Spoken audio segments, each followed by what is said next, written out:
하도록 하겠습니다. 묵도하시겠습니다. 할렐루야. 거룩하신 하나님, 오늘 안식일을 맞이하여 아침부터 이 긴 시간 이 교회 안에서 활동하는 우리 청년부들 주님께서 살펴주시고 또 인도하여 주시는 은혜 감사드립니다. 이 시간 주님께서 말씀으로 우리에게 은혜 베푸시고 우리의 마음이 하나님을 향하여 주님께 감사와 영광을 돌릴 수 있는 시간 되기를 간절히 원합니다.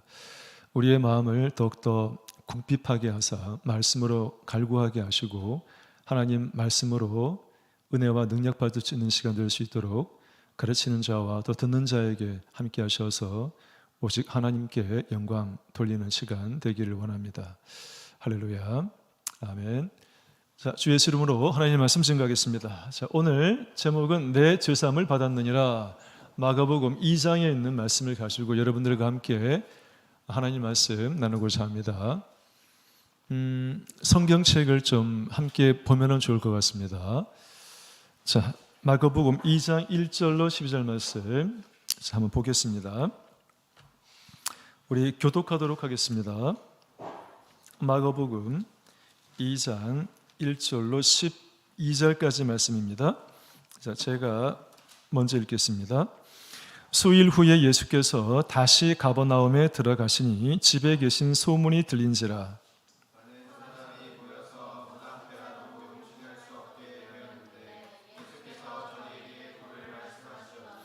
사람들이 한 중풍병자를 네 사람에게 메워 가지고 예수께로 올세.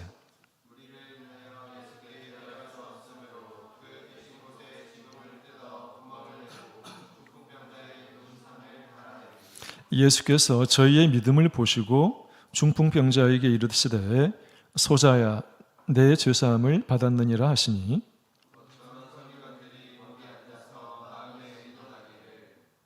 이 사람이 어찌 이렇게 말하는가 참남하도다. 오직 하나님 한 분 외에는 누가 능히 죄를 사하겠느냐.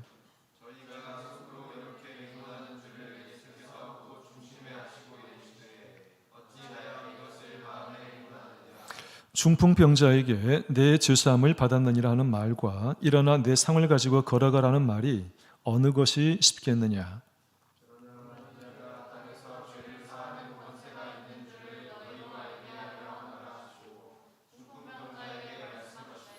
내가 내게 이르노니 일어나 내 상을 가지고 집으로 가라 하시니 곧 상을 가지고 모든 사람 앞에서 나가거늘 저희가 다 놀라 영광을 하나님께 돌리며 가로되 우리가 이런 일을 도무지 보지 못하였다 하더라.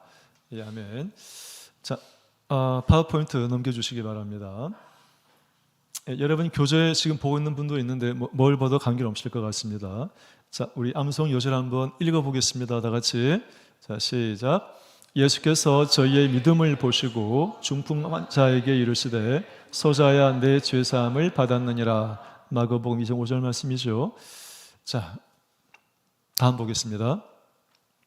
자, 생각 열기 클릭해 주세요. 내가 클릭되나요? 되는군요. 자, 교회를 다니는 근본적인 목적은 무엇일까요? 자, 우리 아침 일찍부터 교회에 와서 지금 이 교회에 여러분들 제외하고는 없는 것 같아요. 보니까 위에 어른들 딱 두 분 계시긴 하는데 이렇게 늦은 시간까지 교회에 남아서 이렇게 하나님 말씀 삼고하고 또 찬양 부르고 기도하는 그런 근본적인 목적과 이유는 무엇일까요? 라고 묻는다면 여러분들은 어떻게 답을 할까요? 누구나가 답을 할 수 있는 문제이기 때문에 몇 사람 한번 시켜보겠습니다. 오늘따라 눈빛이 참 좋은 우리 광민 형제 해보겠습니다. 교회를 다니는 근본적인 목적은 무엇일까요? 본인의 생각을 말하면 절대로 옳다 아니다라고 가치 판단 내리지 않겠습니다. 그냥 의견을 말하면 되는 겁니다. 그 좋은 눈빛만큼 좋은 말로 하시면 될 것 같습니다. 자.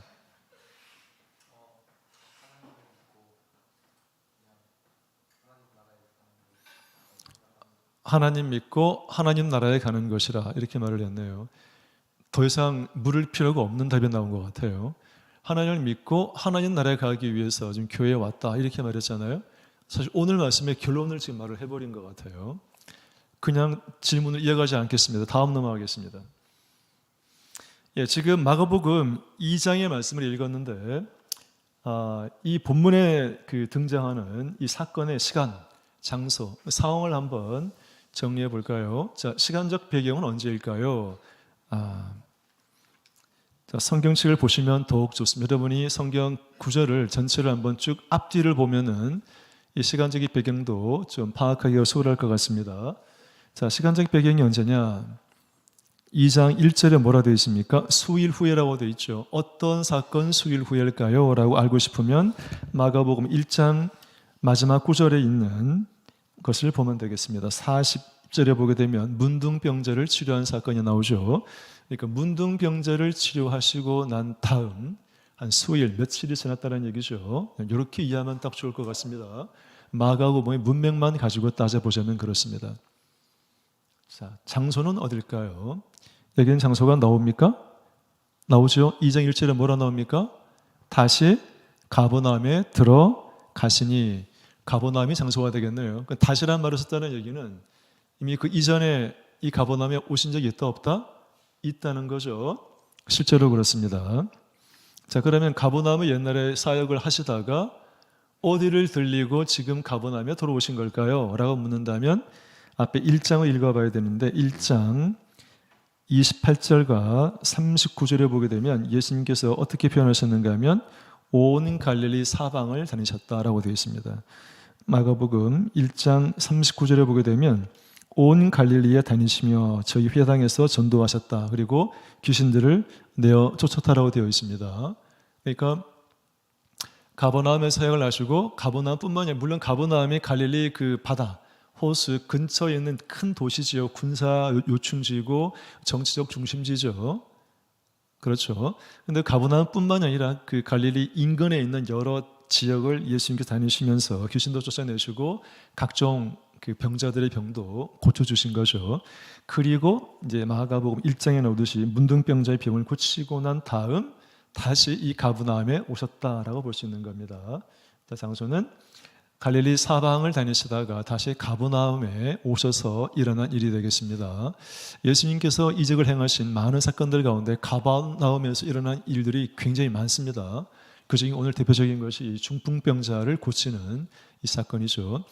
이 사건은 마태복음 9장, 마가복음 지금 읽었던 2장, 누가복음 5장에 공통적으로 나오는 굉장히 중요한 사건임을 알 수가 있습니다. 어떤 의미의 중요한 사건일까요? 오늘 말씀이 끝나면 여러분은 알게 될 겁니다. 왜 마태와 마가와 누가가 공통으로 이 중풍병자의 사건을 언급하고 기록하였을까요? 자, 상황 어떤 상황입니까? 어떤 상황입니까? 예수님께서 가버나움에 다시 돌아오셔서 다시 오셨는데 2절에 보니까 많은 사람들이 문 앞에서 용신할 수 없게 될 만큼 사람들이 많이 모인 상황임을 알 수 있는 거죠. 용신이라고 하는 것이 말이 너무 어렵잖아요. 그죠? 용신이란 몸을 사용할 수 없을 만큼, 몸을 흔들어서 이렇게 움직일 수 없을 만큼 사람들이 빽빽하게 차 있는 것을 용신이라고 한다 그래요. 그러니까 용신하지 못한다는 얘기는 사람이 몸을 쓸 수 없을 만큼, 그러니까 지금 어깨마저도 흔들리지 않을 정도로 사람들이 빽빽하게 모여 있는 상황이라는 거죠. 지금 누가 이렇게 많이 온 겁니까? 이 갈릴리 가버나움에 있는 사람들 가운데 혹은 가버나움 인근에 있는 사람들이 예수님을 만나기 위해서 왔는데 그냥 많이 온 게 아니라 용신할 수 없을 만큼 엄청나게 많은 사람들이 왔고, 진짜 이태원 사건과 비교하는 적합한지 모르겠지만 사람이 움직이지 못할 정도로 굉장히 많이 모인 상황이었다라는 것입니다. 됐죠? 자, 시간적 배경, 그 다음에 장소, 그 다음 이 상황도 이렇게 이해를 하게 되었습니다. 자, 그런데 이렇게 많은 사람들이 모였는데 어떤 일이 벌어졌느냐? 자, 여기에 지금 중풍병자를 누군가가 데리고 옵니다. 중풍병자 데리고 올 수 있는 거죠. 앞에 문둥병자 고치셨듯이 예수님께서 중풍병자가 오면은 예수께서 그 믿음을 보시고 낫게 해주실 텐데, 특이한 사건은 중풍병자가 자기 스스로 걸어서 온 것이 아니라 3절 4절에 눈으로 3절 4절을 보시고 함께 대화를 하면 좋을 것 같아요. 이 중풍병자가 얼마나 심각한 중풍병에 걸렸는지. 중풍병자 뭡니까? 지금 중풍병자는 지금도 걸리는 사람 있습니까? 없습니까? 있지요. 지금도 많습니다. 특히 서구화된 이 음식 습관 때문에 중풍병 환자가 더 많죠. 중풍병이 뭡니까? 뇌의 혈관상에 문제가 생겨가지고 어떤 뇌의 이상작용으로 인해서 신체가 마비되는 게 중풍병이에요. 그래 우리 일반적으로 보는 중풍병자들은 이게 반신불수라고 그러잖아요. 그러니까 신체 반만 이렇게 절고 다니는 거죠. 이렇게 이게 중풍병이죠. 그런데 이제 이런 일반적인 중풍병보다도 더 심각한 중풍병자였다. 왜냐하면 혼자 힘으로 움직일 수 없는 상황이었다는 거죠. 그래서 3절에 뭐라고 되어 있습니까? 한 중풍병자를 네 사람이 메워가지고, 메웠다는 얘기는 중풍병자가 걷지 못하기 때문에 거기 뭐라고 되어 있습니까? 4절에 중풍병자의 누운 상을 달아내리니, 이 상이라고 하는 게 좀 이상하죠. 여러분 상이 뭡니까? 밥상 이런 상이 떠오르겠지만 이 상은 영어로 말하면 베드입니다. 침대예요, 침대. 그러니까 사람이 누워 있는 침대상을 들고 왔다는 거죠. 몇 사람이? 네 사람이. 그러니까 이 중풍병자가 좀 무게가 나왔을지도 모르겠네요. 두 사람이 앞뒤로 드는 것이 아니라 양쪽에 네 사람이 들고 왔다는 거잖아요. 그렇죠? 그리고 중풍병자 상태는 굉장히 심각했다. 즉 자기 스스로의 힘으로는 움직일 수 없을 정도로 전신 사지가 마비된 그런 상태였다는 거죠. 두 번째는 이런 상태에서 네 명의 친구가 이 중풍병자를 침대상에다가 메고 예수님께 오면 되는데 문제는 용신할 수 없을 만큼 수많은 사람들이 있다 보니까 예수님 가까이 갈 수가 없었다는 거죠. 그래서 어떻게 했습니까? 3절 4절에 어떻게 했나요? 뭐 다 알고 있는 거 아동반 때부터 들은 말이니까 답을 그냥 함께 봅시다. 네 사람이 지붕을 뜯고 예수님께 내려보냈다라고 되어 있습니다. 뭐 다들 알겠지만 집을 어떻게 뜯지 이렇게 이제 생각하면 곤란한 거죠. 우리나라 집은 뜯고 들어가기가 쉽지 않잖아요. 그렇지만 이 이스라엘의 집은 알겠지만 가는 나무까지 나무로 작은 나무, 굵은 나무를 함께 놓고 그 위에다가 진흙, 기와 돌 이런 것들을 얹어서 놓은 게 그냥 지붕입니다. 그러니까 지붕을 뜯기가 수월하지 않다? 수월할 수 있다는 것입니다. 물론 지붕까지 올라가는 그런 그 길도 계단도 있을 수 있겠죠. 그래서 그 지붕을 올라가는 그 계단을 통해서 지붕까지 올라가서 지붕을 뜯고 이제 내려보냈다는 거죠. 굉장히 참 복잡한 상황이죠. 뭐를 느낄 수가 있습니까? 자, 3번 질문이 이렇습니다. 예수님께서 이들의 믿음을 보시고 사실 이들의 믿음 얘기를 해야 되는데 어떤 믿음, 이 전체 과정을 통해서 이 네 사람, 어쩌면 중풍병자를 포함한 5명의 믿음을 보시고 누가 예수님께서 중풍병자에게 하신 말씀이 있대요. 일단은 본문의 근거에서 한번 하나님의 말씀을 찾아보고 우리가 얻을 교훈은 다시 뒷부분에서 한번 더 언급할게요. 이 믿음이 어떤 믿음인지 나중에 한번 물어볼 테니까 생각해 보길 바랍니다. 중풍병자를 포함한 내 친구의 믿음이 어떤 믿음이었겠는가? 여러분이 조금만 생각하면 누구나가 답할 수 있는 그런 믿음이었을 것 같아요. 일단 성경 말씀에 따르면 예수님께서는 이들의 믿음을 보시고 중풍병자에게 뭐라고 말씀하셨나요? 여러분 답을 해보겠습니다. 우리 김다은 자 5절 말씀을 읽어보시고 뭐라고 예수님께서 중풍병자에게 말씀하셨나요? 읽어보겠습니다.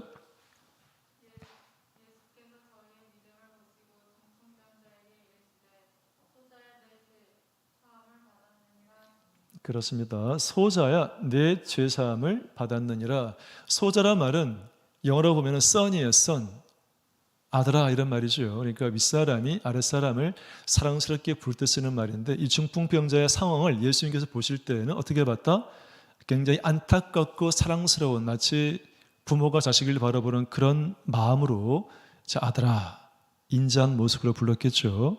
그리고는 하시는 말씀이 내 중풍병이 나았다라고 말씀하시는 것이 아니라 어떻게 말했다고요? 내 죄사함을 받았느니라. 아주 특이한 답을 하신 거죠. 예수님만이 가능한 답이 아니었을까 저는 생각이 듭니다. 그 어느 누구도 아마 이렇게 답하기는 나는 거의 불가능하다고 봐요. 사실은 예수님만이 가능한 답이다 이렇게 볼 수 있는 거죠. 내 중풍병이 나았다. 내가 너의 믿음을 보건대 네 믿음을 보니까 병 나을 만한 자격이 있는 것 같아. 이제 병을 나으렴 이렇게 말할 것 같은데 그 단계를 뛰어넘어서 내 죄사함을 받았다라고 말씀하셨다는 거죠. 이 사건은 중풍병자에 대한 사건으로 국한되는 것이 아니죠. 사실은 중풍병자는 사지가 마비된 사람이 중풍병자라 말을 했는데 육체적인 중풍병자도 있지만 또 뭐도 있습니까? 이 영이 마비된 중풍병자들도 있다는 거죠. 그게 바로 누굽니까? 눈으로는 건강하게 보이지만 영혼으로는, 심적으로는 여전히 마비가 된, 하나님을 찾지 않고 하나님께 의지하지 않는, 하나님을 모르는 사람들, 이런 사람들을 뭐라 부를 수 있다고요? 영적인 중풍병자인 거죠. 이런 영적인 중풍병자에게 예수님은 오늘날에도 찾아오셔서 뭐라 말씀하시는가 하면 네 중풍병이 나았다가 아니라 네 죄사함을 받았다, 이렇게 말씀하신다는 거죠. 놀라운 능력의 말씀인 것 같아요. 구체적인 것은 잠깐 한번 살펴보겠습니다. 내 죄사함을 받았다라는 말에서는 어떤 의미가 담겨 있는가? 첫 번째, 예수님께서 하신 이 말씀에는 육체 질병 고치는 것보다 더 중요하고 육체 질병 고치는 것보다 더 우선시되는 문제가 뭔가 하면 죄의 문제임을 예수님께서는 알려주고 싶었다. 어쩌면 이 중풍병자는 그냥 중풍병이 된 것이 아니라 성경에는 기록되어 있지 않지만 크고 작은 죄를 범했기 때문에 혹시나 중풍병을 앓은 것은 아니었을까도 한번 짐작해 볼 수 있을 것 같아요. 어쨌든 간에 예수님께서는 육체병을 고치는 것보다도 더 긴박하고 더 본질적으로 중요한 문제가 있다는 거죠. 우리도 마찬가지 아닙니까? 우리가 몸이 아플 때 아프다는 그 사실보다 더 근본적인 것을 뭐를 위해 생각해야 되는가 하면 하나님을 생각해야 되는 것이죠. 내가 왜 아픈 것일까? 혹시나 내가 하나님 보시기에 부덕한, 덕스럽지 못한 일을 하진 않았는가? 나를 되돌아보게 되는 거죠. 그렇듯이 예수님께서는 육체의 질병 그 자체를 고치는 것보다도 더 근본적인 이 죄의 문제 해결하는 것에 우선점을 뒀다라고 우리가 생각해 볼 수 있을 것 같아요. 자, 그 다음에 이 죄의 문제는 사실 우리 인간의 전체의 근본적인 문제죠. 그렇죠? 죄의 문제는 인생의 근본적인, 전반적인 문제입니다. 우리가 교회에 나와서 하나님 말씀 듣고 기도하고 찬양 올리는 그 근본적인 까닭이 뭔가 하면은 우리의 죄가 사함받았기 때문에 그거에 대한 예수님께 감사하고 예수님께 영광을 돌리기 위해서 우리가 사실 교회에 나오고 있는 거 아닙니까? 다시 말하면 내 죄 사함 받은 거에 대한 감사함 때문이죠. 근데 우리는 죄 사함을 받았죠. 어떻게 받았는가 하면 회개하고 세례받고 죄 사함 받은 거죠. 그렇지만 여전히 아직도 많은 사람들은 이 죄사함을 얻는 근본적인 방법을 모르는 사람들이 많다는 거죠. 오로지 믿기만 하면 된다라고 하는 게 또 일반 교회의 생각 아니겠습니까?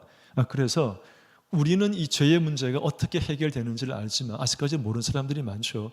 그러나 믿는 사람이건 믿지 않는 사람이건 인생의 모든 고난과 어려움과 힘든 것들이 있기 마련입니다. 그런데 그 모든 것들의 원인은 어디서 왔다고요? 인간의 죄 때문에. 사실은 세례받고 성령을 받아도 죄의 문제가 내 육체로부터 완전히 벗어난 건 아니잖아요. 그렇죠. 제사함 받은 건 맞아요. 세례를 받아 제사함 받는 건 맞지만 그렇다고 우리가 죄로부터 완전히 자유로운가요? 아니지 않습니까? 왜 그렇습니까? 육체를 가지고 있기 때문에. 육체는 뭐죠? 죄에 물들어 있는 거죠. 다시 말하면 이 육체는 아담으로부터 유전되어 온 죄의 성질을 가지고 우리가 태어나기 때문에 비록 세례 성령을 받는다 할지라도 예수님의 직권적인 은혜로 죄사함을 받았긴 했지만 우리 육체를 갖고 있는 이상 죄로부터 자유로울 수는 없다. 즉 세례 성령 받은 사람도 죄를 짓는다 안 짓는다? 짓는다. 그것도 매일같이 어쩌면 매 순간. 따라서 죄의 문제는 믿는 사람이나 믿지 않는 사람이나 우리 삶의 가장 근원적인 문제일 수 있다는 것입니다. 그런데 예수님께서 뭐라 말씀하셨습니까?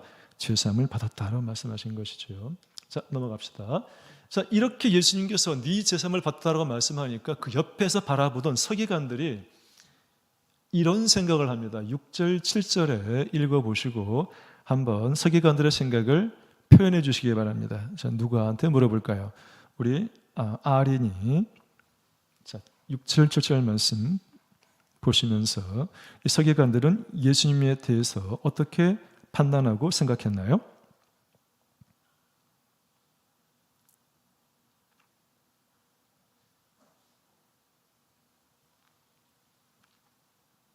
6, 7절 읽어도 괜찮습니다. 자, 서기관들이 어떻게 말을 했습니까?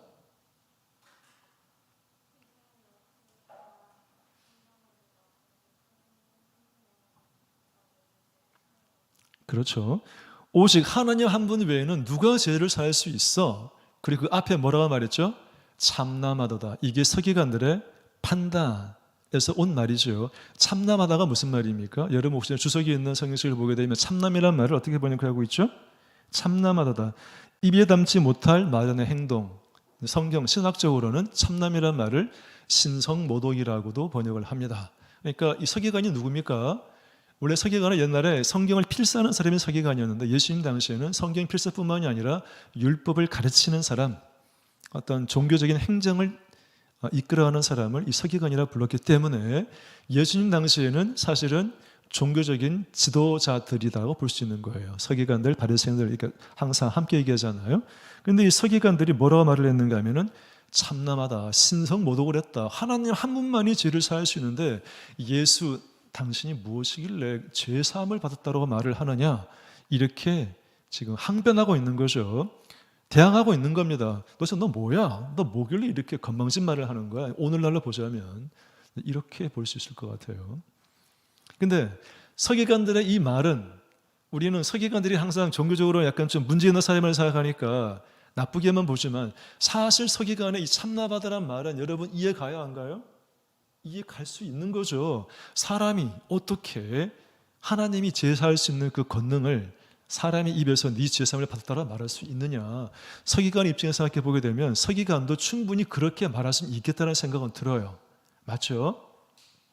그런데 서기관들은 뭐를 몰랐다? 서기관들은 이 눈앞에 보이는 예수님이 누군지를 몰랐어요? 하나님께서 육신을 가지고 말씀이 육신이 되어 이 땅에 오신 하나님임을 몰랐고 인정하지 않았기 때문에 이렇게 말하는 거죠. 이해가시죠? 자, 그래서 서기관들의 생각은 참남하도다, 신성모독을 하였다라고 말을 합니다. 차후에 보게 되면 이런 신성모독 발언 때문에 결국은 예수님을 죽이고자 모의하게 되는 계기가 되는 거죠. 예수님한테 흠잡을 게 없어요.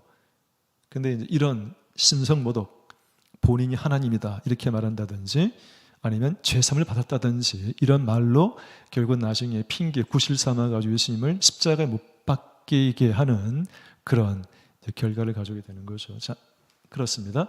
다섯 번째, 서기관들의 악한 생각을 아신 예수님은 무엇이라고 말씀하셨나요?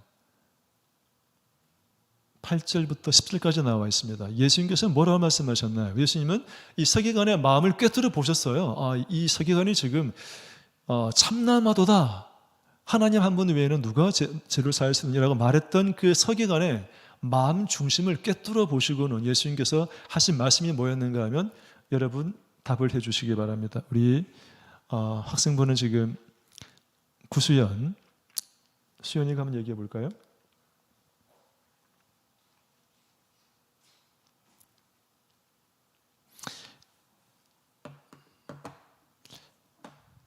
김원구 해보겠습니다. 예, 성경을 보시기 바랍니다. 성경을 보시면서 읽어도 되고, 자, 예수님께서 하신 말은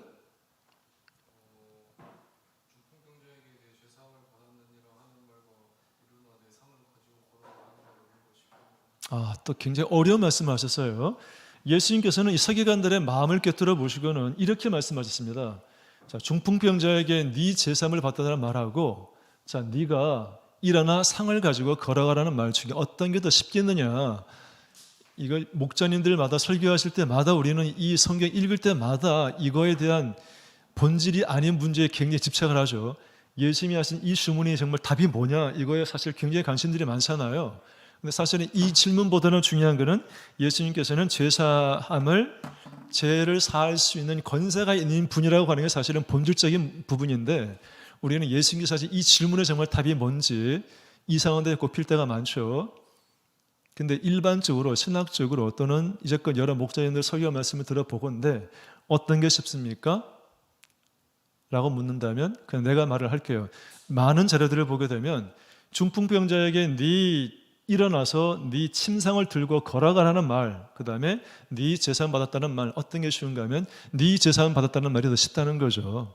왜 그렇습니까? 재산 받았다는 말은 눈에 보여요, 안 보여요? 안 보여요. 이 사람이 나았는지 안 나았는지 볼 수 있어요, 없어요? 없어요. 얼마나 쉬워. 근데 중풍병자가 중풍병이 나아가지고 침상을 두고 걸어가라고 하는 것은 눈에 보여야 되는 거잖아요. 그렇죠? 눈에 보이지 않으면 거짓말하는 거가 되죠. 그래서 재산 받았다는 말은 눈에 보이지 않으니까 재산 받았는지 안 받았는지 알아요, 몰라요? 모르기 때문에 말로는 쉽죠. 그러니까 네 재산 받았으란 말이 훨씬 쉽죠? 근데 이거는 본질이 아닌 거예요, 사실은. 이건 본질이 아니에요. 그런데 예수님께서 뭐라 말씀하십니까? 그러나 10절에 뭐라 되시? 그러나 인자가 땅에서 죄를 사는 권세가 있는 줄을 너희로 알게 하려노라. 이렇게 네 재산 받았다는 말이 쉬운 말, 더 쉬운 말인 건 사실이지만 사실 이 말 속에는 굉장히 위험한 요소가 담겨 있다는 거예요. 그렇죠? 아무나 죄를 살 수 있는 건 아니잖아요. 그래서 예수님께서 하실 말씀이 죄를 사는 것은 아무나 할 수 있는 것은 아니야. 그러나 이 예수님께서는 나는 죄를 살 수 있는 권세가 있다라고 하는 것을 너희에게 가르쳐주고 싶었기 때문에 내 재산 받았다라고 말하는 거야. 이렇게 말씀하신 것이죠. 자, 그뿐만이 아니죠. 그뿐만이 아닙니다. 실제로 예수님은 네 재산 받았다라는 말만 하신 것이 아니죠. 말만 하면 누구나 할 수 있는 거 아닙니까? 사실은 눈에 안 보이니까.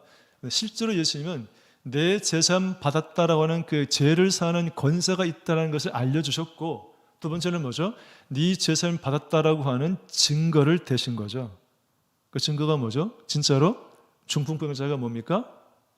일어나서 침상을 두고 걸어갔습니까? 안 걸어갔습니까? 걸어갔습니까? 안 걸어갔습니까? 걸어갔죠. 그러니까 예수님의 말씀에는 죄를 사는 권세가 있다라고 하는 말씀 플러스 죄를 사는 권세를 실제로 눈에 보이게끔 증명해내신 것이죠. 이게 누굽니까? 바로 예수님이라는 거죠. 죄를 사는 권세가 있고 그 권세를 증명할 수 있는 유일한 분이 누구다? 바로 예수님이다라고 하는 것을 가리키는 것입니다. 여기 보시기 바랍니다. 죄를 사는 권세를 증명했다. 두 가지요. 예수님은 죄를 사는 권세가 있다. 두 번째, 예수님은 죄를 사는 권세를 증명해 보이셨다. 완벽한 거죠. 제시한 말에 대한 증명을 했으니까 그 말에는 위력이, 효력이 있는 거죠. 예수님은 죄를 사는 권세가 있는 분이다. 이게 중요한 것입니다. 자, 여기까지가 1절입니다. 2절은 우리가 이 일화를 통해서 얻을 수 있는 교훈을 한번 몇 가지를 뽑아보고 오늘 시간 마치겠습니다. 자, 다시 처음으로 돌아왔습니다. 이거 보시기 바랍니다. 빠르게 보겠습니다. 복습이에요. 복습하면서 새로운 강화 좀 해볼게요. 우리가 여기서 배울 것은 무엇인가 하면 용신하지 못할 정도로 빚어봤다. 사람들은 왜 이렇게 구름대같이 몰려들었습니까? 예수님께서 병을 고치는 기적을 보기 위해서, 예수님께서 귀신을 쫓아내는 그런 기적을 경험하기 위해 사람들이 모인 것이지요. 그런데 예수님께서는 중풍병자를 그냥 쉽게 고치지 않고 네 재산을 받았다는 말씀을 하신 거잖아요.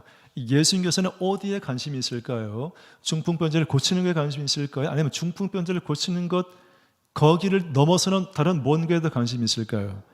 넘어서는 그 무엇인가에도 관심이 있다는 거죠. 그거를 포괄적으로 우리는 뭐라고 보는가 하면은 영적인 것. 이렇게 예수님은 영적인 것에 관심을 가시는 분이라는 것입니다. 앞에 봐주시기 바랍니다.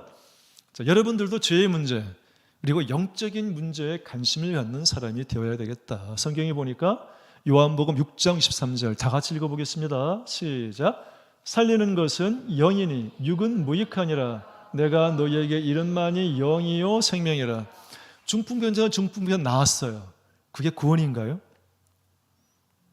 중풍병자가 중풍병자 나왔지만 결국은 중풍병자는 뭡니까? 나중에 또 죽을 거 아닙니까? 병들어 죽겠죠. 병이 나는 것은 본질적인 문제가 아니라는 거예요. 정말 본질적이면서 중요하고 시급한 문제는 뭐라고요? 저희의 문제를 해결하는 것. 이거라는 거죠. 더 포괄적으로 보면 뭐라고요? 영의 문제에 관심을 갖는 것. 내 육신이 건강하고 육신이 잘 되는 것보다 더 중요한 게 뭐다? 내 영혼이 잘 되는 게 더 중요하고 시급하고 우선적인 문제라는 거죠. 영적인 문제에 관심을 가지자. 두 번째, 성경 말씀 하나 더 보겠습니다. 다 같이 읽어보겠습니다. 시작. 너희가 육신대로 살면 반드시 죽을 것이로되 영으로서 몸의 행실을 죽이면 살리니. 이게 답이죠. 육신은 결국은 뭔가 하면은 사망으로 가기 때문에 반드시 죄의 문제를 해결하지 않으면, 영의 문제에 관심을 가지지 않으면 우리는 죽는 문제에만 매달려 있다가 그냥 죽는 거예요. 그래서 영의 문제, 죄의 해결 문제에 관심을 갖는 우리 청년들이 되어야 되겠다, 이렇게 말씀드리고 싶어요. 두 번째, 보세요. 답 다 나와 있는 거 보시기 바랍니다. 어떤 교훈을 얻을 수가 있습니까?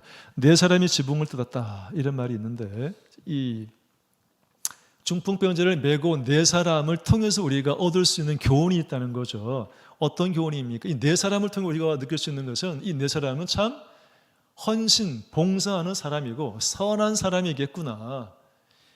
오늘날로 보자면 이 바쁘고 힘든 시대에 친구가 중풍병 걸렸다고 네 사람이 메고, 침상을 메고 오는 건 오는 건데, 심지어는 뭐라고요? 그 지붕에 있는 지붕을 뜯어가지고 친구를 내려줄 만큼 본인들의 시간도 투자하고 본인들의 힘과 노력도 투자하고, 어쩌면은 본인들의 가장 소중하고 아끼는 그 시간, 노력마저 다 내려놓고 친구를 위해서 이렇게 헌신 봉사한 점 우리가 높이 사야 되겠죠. 이런 사람 우리는 선한 이웃이다, 이렇게 볼 수 있는 것 같아요. 좋은 친구가 누굽니까? 어려울 때, 힘들 때 함께 상을 들어주는 사람, 침상을 들어주는 사람. 아니, 내가 힘들고 내가 외롭고 어려울 때 내 말에 귀를 기울여주는 사람. 아니, 내가 힘들고 외롭고 불편할 때 나와 눈동자를 마주치며 대화해 줄 수 있는 사람. 이게 좋은 이웃, 선한 이웃이겠죠. 거기에다가 내 시간도 투자하고 내 노력과 정성도 투자해 줄 수 있다면 그 사람만큼 좋은 이웃은 없겠죠. 우리는 그런 선한 이웃이 되어야 되겠다, 이런 교훈을 생각해 볼 수 있겠어요. 누구처럼? 이 침상을 메고 온 네 명의 친구처럼. 그렇죠? 또 얼마나 무거웠겠어요. 들고 오는데 얼마나 많은 수고를 했겠어요. 그죠? 자, 그래서 협력도 중요한. 네 사람이 함께 힘을 모았으니까 아마 한 명이면 안 됐을 것 같고 두 명이면 굉장히 힘들었을 것 같고, 네 사람이 합력했기 때문에 또 예수님이 이런 기적 기사를 경험할 수 있다는 것이죠.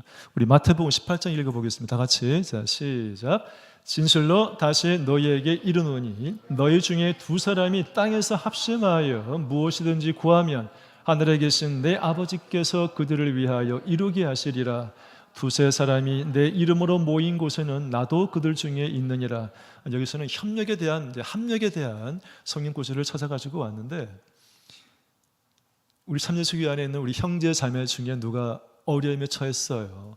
심적으로 영적으로 힘들어요. 어떻게 하라고요? 두 명이 땅에서 합심하여 기도하고 구하면, 예수께서 뭐를 말씀하셨습니까? 하늘에 계신 내 아버지께서 그 기도를 들어주겠다. 두 사람만이라도, 혼자가 아니라 최소한 두 사람이 땅에서 합심하여 합력하여 마음을 모아서 하나님께 기도하면 그 기도를 들어주겠다. 그러니까 힘든 사람도 고백할 수 있어요. 나 힘들어. 친구한테 얘기해야죠. 아니면 선배한테, 어쩌면 후배한테도 말할 수 있어야 될지도 몰라. 나 지금 힘들다. 나 이런 거로 지금 괴롭다 할 때 그 도움과 요청을 받은 사람 뭐를 해야 되겠습니까? 함께 기도한다면, 합심하여 기도한다면 하나님께서 뭐라고요? 그 아픔과 어려움을 들어줄 거라는 거죠. 그 다음에 두세 사람이 예수 이름으로 모인 곳에는 누가 있다고요? 예수님이 계신다. 이 자리에는 지금 11-12명이 앉아 있는데 15명쯤 되겠네요. 이 자리에 누가 계십니까? 누가 계십니까? 눈에 안 보이는 예수님이 계신다는 거죠. 계신다는 의식을 갖는 게 굉장히 중요해요. 계셔, 이것도 맞지만 계신다라고 믿고 의식하는 게 굉장히 중요합니다. 이 자리는 예수님이 함께 하시는 자리야. 의식하는 것이 중요해요. 자, 다음. 아까 전에 이 중풍병자를 메고 왔던, 상을 메고 왔던 이 네 친구의 믿음, 그리고 그 중풍병자의 믿음은 어떤 믿음이었을까요?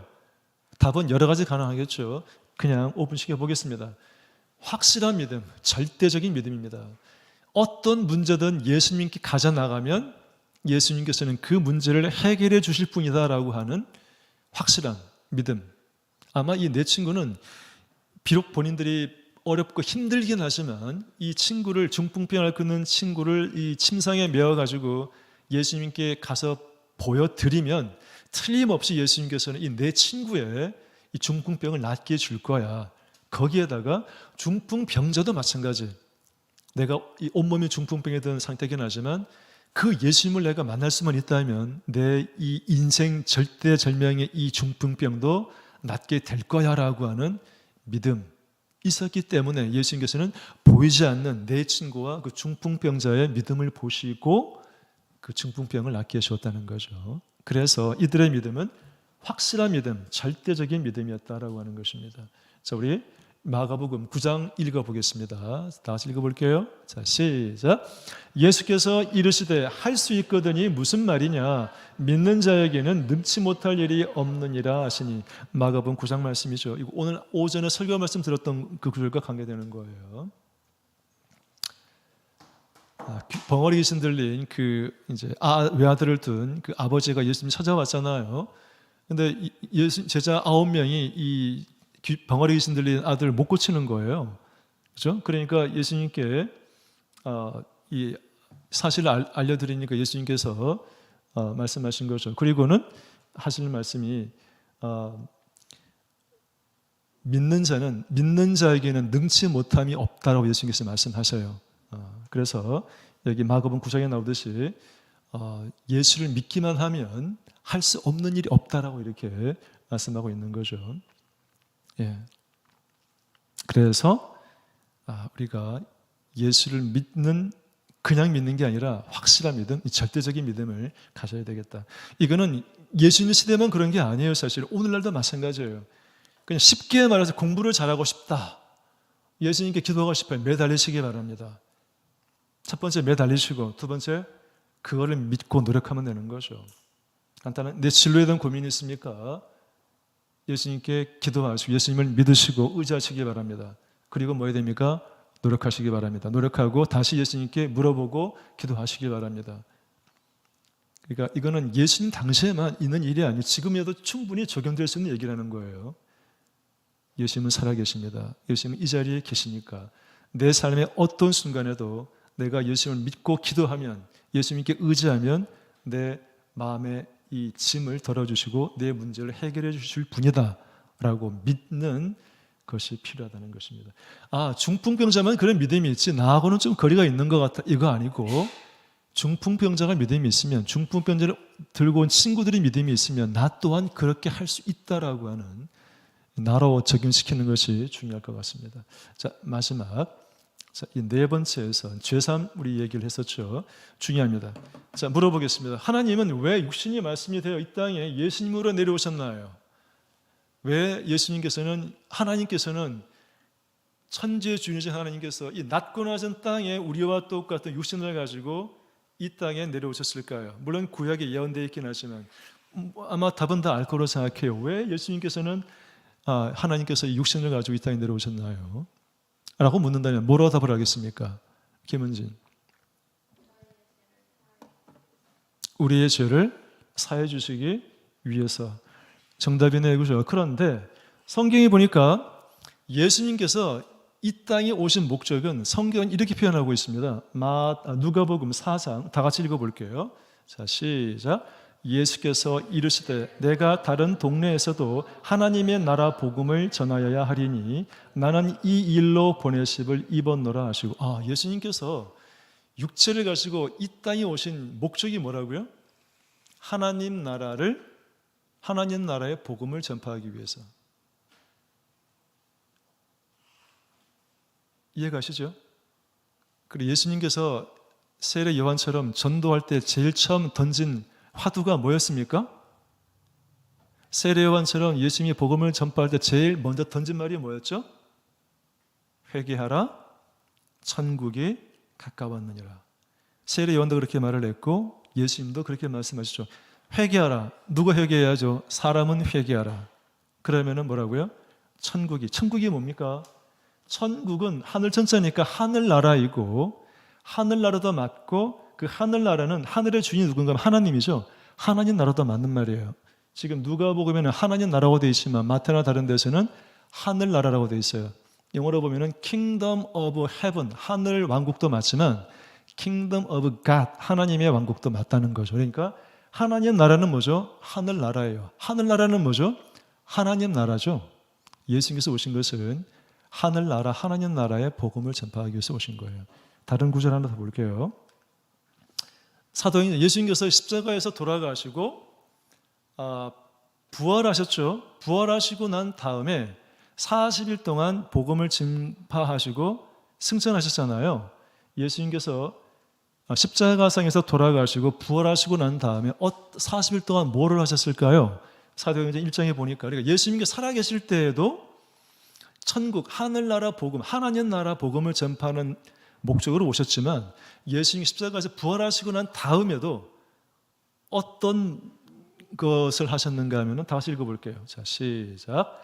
해 받으신 후에 또한 저희에게 확실한 많은 증거로 친히 사심을 나타내사 40일 동안 저희에게 보이시며 하나님 나라의 일을 말씀하십니다. 예수께서 부활하시고 난 다음에도 역시나 이 복음의 핵심은 뭔가 하면은 하늘나라예요. 천국 복음이에요. 천국을 증거하신 거예요. 오늘 여러분이 이 자리에 앉아 있는 것도 뭐죠?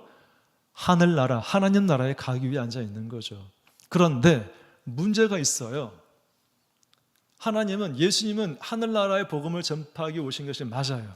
우리 인간에게는 문제가 있다는 거예요. 어떤 문제가 있습니까? 그 하늘나라에 갈 수 있어요? 없어요? 예수님은 하늘나라 복음을 전파하러 오셨는데 인간은 그 하늘나라에 갈 수 없다는 게 문제죠. 하늘나라는 누가 주인입니까? 하나님이 주인이잖아요. 하나님은 죄가 있어요? 없어요? 죄가 없는 분이니까 죄 있는 인간은 하늘나라에 갈 수 있다 없다? 없다는 거죠. 이게 지금 괴리감이 생기는 거예요. 예수님은 천국 복음을 전파하러 오셨는데 정작 인간은 뭐다? 죄인이기 때문에 그 하늘나라에 들어갈 수가 없다는 거예요. 그래서 인간에게는 어떤 문제를 해결해야 될 게 남아있는가 하면 죄의 문제를 해결해야 될 것이 남아있다는 것입니다. 나는 죄인입니다. 우리는 죄인이었죠. 지금도 사실은 죄 용서 받긴 했지만 죄를 짓고 사는 사람입니다. 인간은 죄를 짓고 사는 존재라는 것이죠. 죄의 문제가 해결이 안 되면 어떤 문제 해결이 안 됩니까? 천국에 갈 수 없다는 거죠. 그런데 그 죄의 문제를 해결해 준 분이 누구라고요? 누구라고요? 예수님. 그래서 예수님은 우리에게 뭐죠? 죄를 용서해 주신 분이 바로 누구다? 예수님. 나의 죄를 용서하기 위해서 강림, 이 땅에 내려오신 예수님을 기억하시고 내 죄의 문제를 나는 도저히 해결이 안 돼. 인간으로는 아무리 위대한 인간이라 할지라도 죄의 문제를 해결할 수 있는 사람은 없는 거죠. 그러니까 예수님께서는 이 죄의 문제를 직접 해결해 주셨어요. 어떻게 해결해 주냐고 하는 무르나 만한 답변이겠죠. 다 아시잖아요. 그죠? 십자가에 돌아가시고 그 보혈의 피를 우리가 세례받으면 죄사함받는 것. 예수님께 감사하는 마음으로, 세례받은 거에 감사하는 마음으로 삶의 어려움, 고난, 힘든 게 있나요? 세례받을 때를 생각해 보시기 바랍니다. 너무 어려서 세례받아 기억이 안 나시면 반대로 성령 받을 때의 모습을 생각해 보시고 첫 믿음을 회복하시기 바랍니다. 나의 죄사함, 성령을 선물로 주신 하나님 예수님을 생각하시면 인생의 행복이 우리에게 다가올 거로 생각이 듭니다. 자, 오늘 말씀 이렇게 마치겠습니다. 오늘 말씀 기억하시고